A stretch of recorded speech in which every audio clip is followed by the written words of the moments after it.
This mugshot is not a symbol of Trump's corruption. It's a symbol of the corruption of Trump's enemies. The mugshot heard round the world. Mr. Reagan.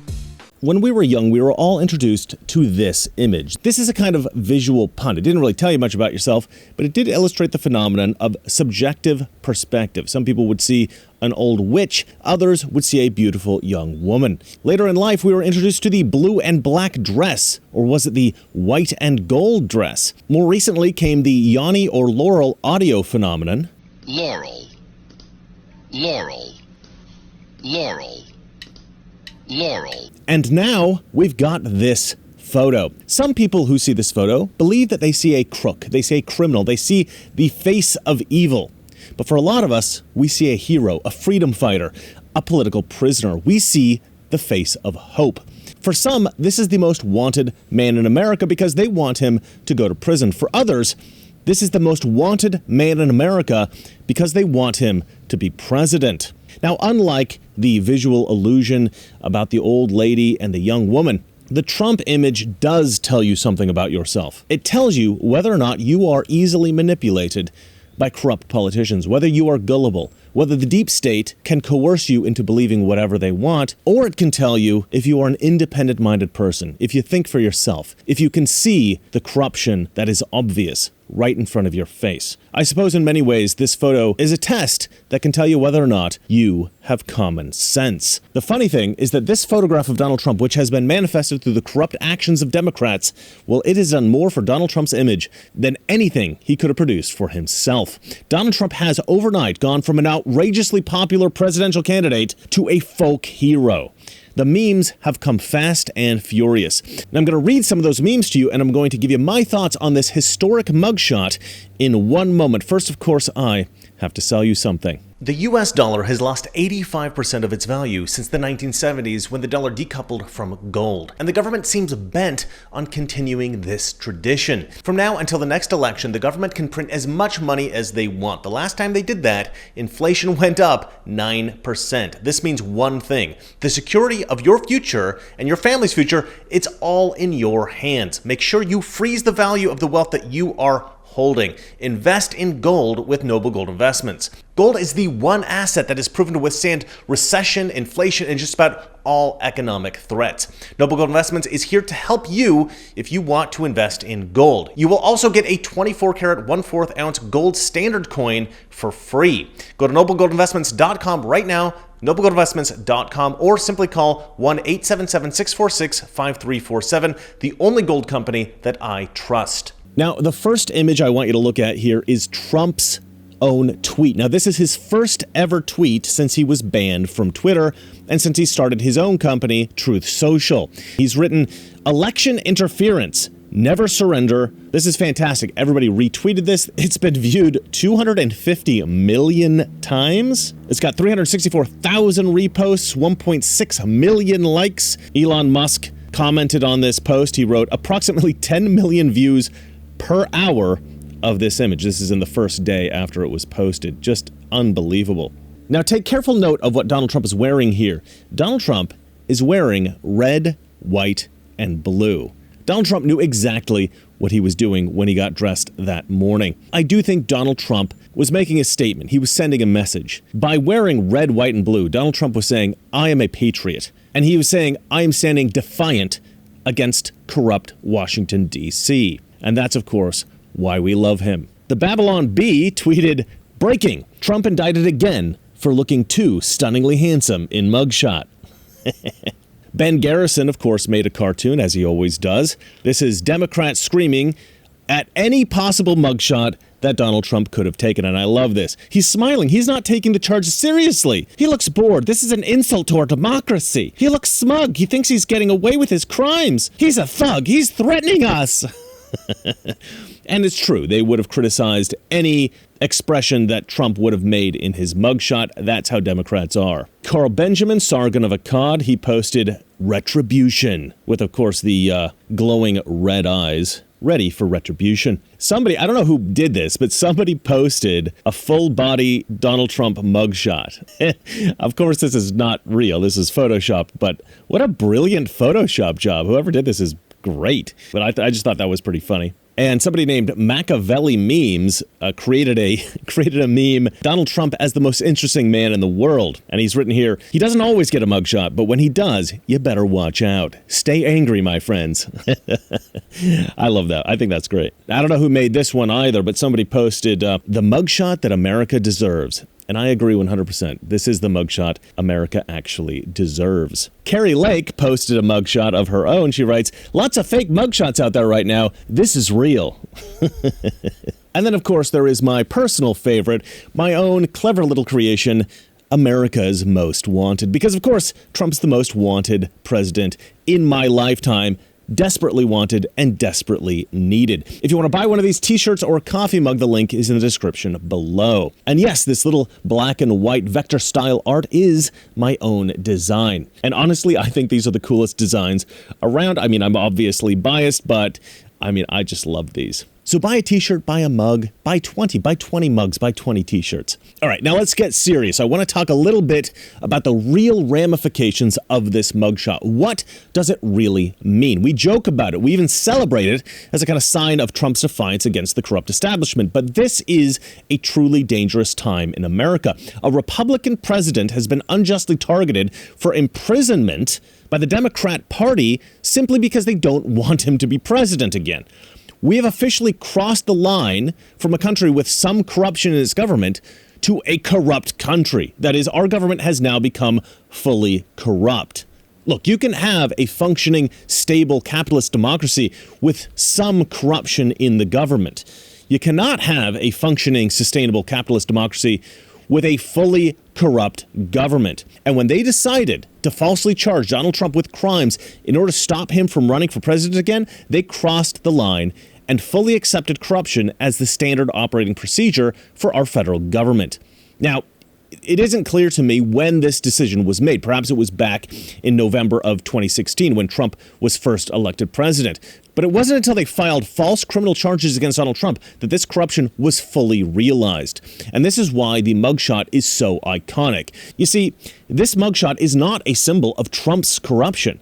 It's a symbol of the corruption of Trump's enemies. You know, I've known a lot of people over the years who do not like Trump. Some of these people are Democrats, others are Republicans that just don't like Donald Trump. They don't like the way he speaks. They don't like his brusque attitude. They don't like his egotism. They think that he exaggerates the number of people at his rallies and cheats in golf. They are convinced that these insignificant character flaws are an indication that he is pure evil. Others I know have criticized Donald Trump for more significant things. He's not a devout Christian. He does not go to church. He's been divorced and cheated on his wives. Many people are irritated about his efforts to expedite the development and distribution of the COVID vaccines, and some people deride his failure to entirely eradicate the deep state when he was president. Frankly, I find all of these criticisms absurd. Sure, the guy lacks humility, but he's a freaking billionaire. He's probably the most famous New York socialite in history. He went on to star in one of the most successful reality shows of all time, and then he became one of the most successful presidents of all time. If the guy lacks a little humility, honestly, I can kind of understand. If there's anybody in the world that deserves to be an egotist, probably Donald Trump. Look, this man sees a problem, he develops a plan to fix the problem, and then he goes and he does it. And these aren't little problems. These are national crises, international crises. Ronald Reagan was elected president 5 days before my first birthday. I was 9 years old when he left office. I remember when Ronald Reagan's our president. I remember Bush, Clinton, Bush Jr., Barack Obama, Trump, and now Joe Biden.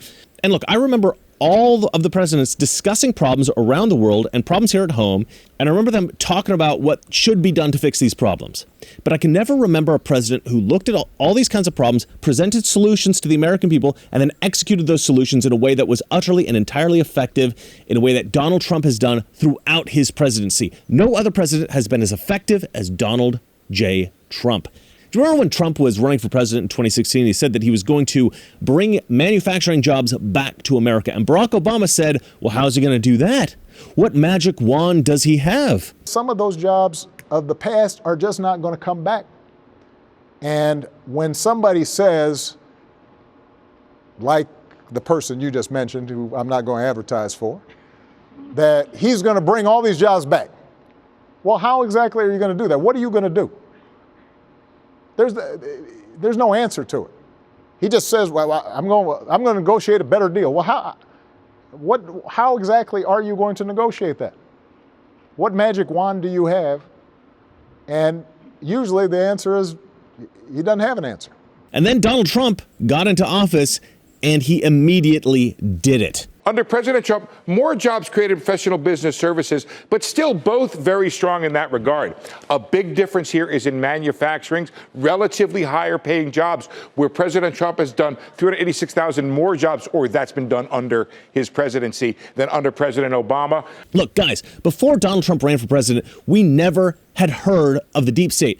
Almost all of the swamp draining that occurred after Trump got elected occurred because the establishment was desperately trying to get rid of Donald Trump. The ripple effect of those attacks against Donald Trump are still reverberating today. We are discovering more and more corruption in D.C., and although there's not much we can do about it right now because we don't have control of the government, there will be a time when we can do something. But there's only one man that can shake up D.C. in the way that Donald Trump did back when he was president, and that man is Donald Trump. And we know this because of the various show trials that are going on right now in America, the kangaroo courts that have been set up to corruptly convict Donald Trump of crimes that he has not committed. We know that the deep state is acting in a way that is now very openly corrupt, all because they are so terrified of Donald Trump. They are not conducting show trials of DeSantis. They're not conducting show trials of Vivek Ramaswamy. They're not conducting show trials of any of the other candidates because they are not afraid of any of the other candidates. I believe that the establishment in D.C., the deep state, the swamp, corrupt, permanent Washington, I believe that they are the most serious threat to America that we have ever known. The corrupt bureaucrats in D.C., their friends on Wall Street, their friends in the military-industrial complex, along with the politicized intelligence agencies, every Democrat politician, as well as compromised Republicans and rhinos, these people will destroy America if they are not completely eradicated. And whatever you think of Donald Trump, the fact that they're afraid of him tells you everything you need to know. The fact that they are willing to put him through these show trials and even have him submit to a mugshot, these are clear signs of desperation. They are terrified of Donald Trump. And that means that Donald Trump is the one man that every American must support. Because whoever the bad guys are truly afraid of, that's the guy we need on our side. And that guy is Donald Trump. The great thing is that most Americans seem to know this. Democrats hoped that by forcing Donald Trump to submit to the humiliation of a mugshot, that this would create a striking visual illustration of Donald Trump's criminality. They hoped that Americans would see this and that they would be so disgusted by Donald Trump that he would lose all support. But of course, they could not dismiss the possibility that it would turn Trump into a martyr. And that's exactly what it did. As I said before, Donald Trump has been turned into something far more potent than a martyr. He's been turned into a folk hero. On Twitter, people have likened Donald Trump's mugshot to that of Martin Luther King Jr. Democrats have, of course, scoffed at this comparison, but that is what they've turned Trump into. They've turned him into Martin Luther King Jr. They've turned him into a legend, and perhaps in a far more significant way than they ever guessed possible. But none of this may matter, because I don't think making Trump look bad was ever really the point. Because even though I think that the Democrats hoped that the public would hate Trump for being printed and processed, his mugshot taken, even though I think that they hoped that this would tarnish him in some way, I think that they were always aware that this could backfire. They were always aware that this could bolster Trump, martyr him. And yet they did it anyway. Why? Because Trump's brand, Trump's image, Trump's reputation, none of that really matters. As I mentioned in a previous video, the Democrat plan to steal 2024, I think that the Democrat plan is really just to stop Trump running at all. And sure, he can campaign all he wants. They can't stop him from doing that. He can try to get people to want to vote for him. But I think the Democrat plan is to keep Donald Trump off the ballots in 2024. Republican states will all keep him on the ballot, of course, but Democrats could take him off the ballots in the states that they control, and they control all of the swing states. If Democrats can convince the Democrat secretaries of state in all the swing states, Donald Trump cannot win. It's mathematically impossible. Democrats will have effectively stolen 2024. And so again, it doesn't really matter if Trump is martyred. And if I'm right, the mugshot simply becomes a distraction. And so it's important that we keep our attention on what's really important. We must make sure that Trump stays on the ballots in all 50 states, no matter what justification the left tries to make. And it's not just me predicting this.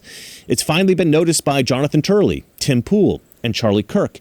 Other people are coming around to my theory. Some of you guys actually wrote me suggesting that these folks saw my video, and that's why they realized all this. But I don't think so. I think they came to this conclusion independently. And that's the great thing about being a conservative. We don't need to coordinate our messaging with all the news organizations and social media influencers. We end up coordinating our messaging naturally because we all accept reality. We look at things objectively and we analyze things honestly. When multiple people who accept reality look at what's going on objectively and they analyze it honestly, they're most likely going to draw the same conclusions. And that, I think, is what's going on here. Everyone will soon come to realize what Democrats are planning. I just hope it's not too late. Okay, now everybody has to go buy one of my t-shirts or mugs or hats or 20 of them because Trump, after all, is America's most wanted. And remember, it's not that our liberal friends are ignorant. It's just they know so much that is not so. Good night. If we lose freedom here, there's no place to escape to. This is the last stand on earth. And this idea that government is beholden to the people, that it has no other source of power except the sovereign people, is still the newest and the most unique idea in all the long history of man's relation to man.